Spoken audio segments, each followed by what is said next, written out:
you come to realize that there are no accidents in this universe. Everything that takes place have the pieces moved around by something bigger than all of us.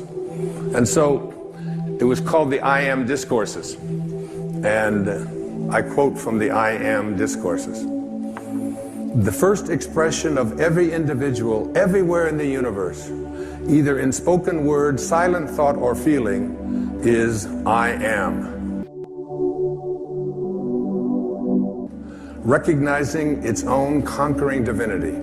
The student, me, you, all of us, endeavoring to understand and apply these mighty yet simple laws, must stand guard more strictly over his thoughts and expression, in words or otherwise. For every time you say, I am not, I cannot, I have not, you are, whether knowingly or unknowingly, throttling that great presence within you.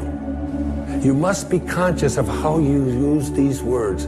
I am. I am strong. I am well. I am content. Even if your senses tell you something different, I am. And as we move now into the meat of this program, you'll see that putting the words I am in front of something into your mind and imagination is a very powerful way to attract into your life, recognizing your own divinity. If you want to accomplish anything, which means to become an extraordinary level of consciousness person, you must first expect it of yourself. You must see yourself and be unafraid to say to yourself, I am connected at all times to my source, to the divine mind, to the Tao, to God, to that which is the creator of all. I am a part of it. Many of our greatest thinkers have spoken about the power of imagination. William Blake said that what is now proved was once only imagined. Now think about the importance of that. If you want to have something show up in your life, the kind of person you would like to become, manifest something new into your life, something powerful, whatever it might be, you obviously must first be able to imagine it.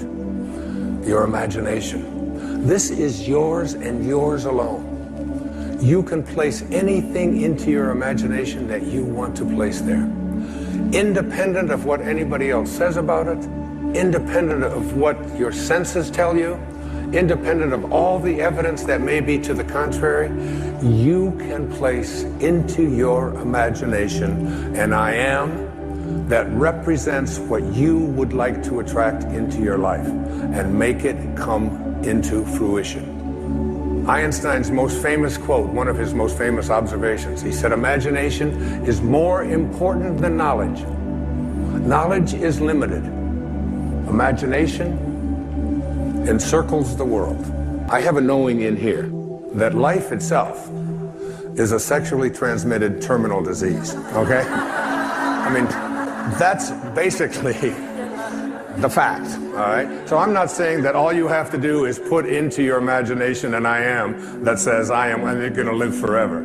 That isn't, but every moment that you do have until you are called can be a moment of exquisite, extraordinary power, living from that place. And that's the decision that I made.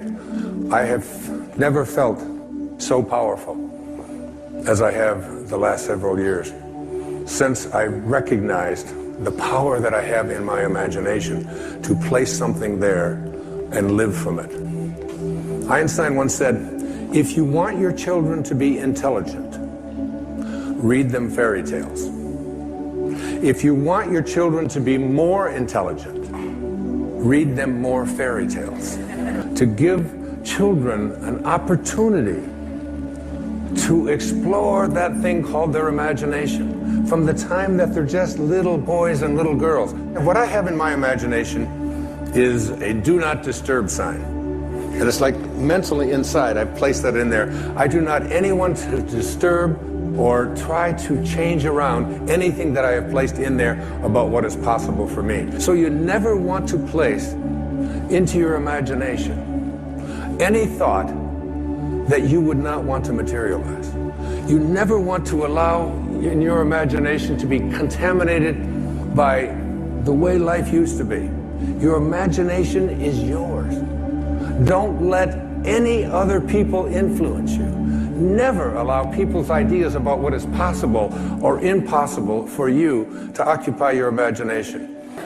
A disturbing element is someone who has in their imagination the possibility that they can do anything, that all things are possible. We're placing into our imagination a world that we want to live in that has no limitations and that is based on living from a place of love and kindness and God consciousness and spiritual awareness, divine mind at work. I believe it's possible.